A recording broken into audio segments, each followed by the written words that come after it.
Улицата Адем Демачи е само една од низата улици во Чаир со нови имиња на истакнати албански борци кои се залагале за независно Косово и голема Албанија и немаат никаква врска со Македонија. Владата и советниците на град Скопје донеле одлука да се преименуваат 66 улици во Чаир, а 493 улици и мостови на ниво на цел град уште пред 2 години.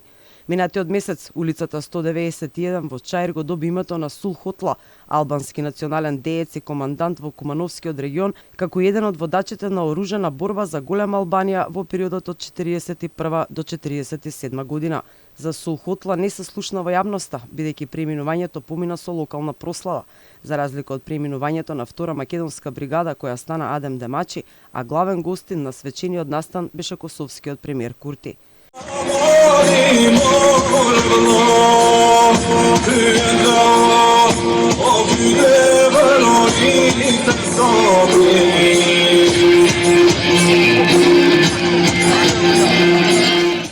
Лани уште еден борец за независно Косово доби улица во старата Скопска чаршија. Ушкин Хоти е името кое го замени Лазар Танев, кој бил градоначалник на Скопје за време на Народно-ослободителната војна, стар скопјанец, борец за социјални права, кој дал придонес за градот. На тогашниот настан за преименувањето на улицата присуствуваа лидерот на ДУИ Али Ахмети, вице-премиерот Артан Груби, како и градоначалникот на Чаир Висар Ганиу, кој рече дека е горд што туристите ќе го читаат името на Хоти.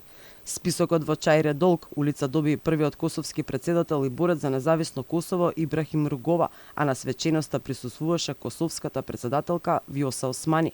Инаку пред 2 години, во март, кога се објави одлуката за преименување на улиците, акцент се стави на скопските улици кои си го вратија името, како Водњанска, Ленинова, Мексичка, 4 јули, а во меѓувреме Чаир стана музеј од улици на албански и косовски борци.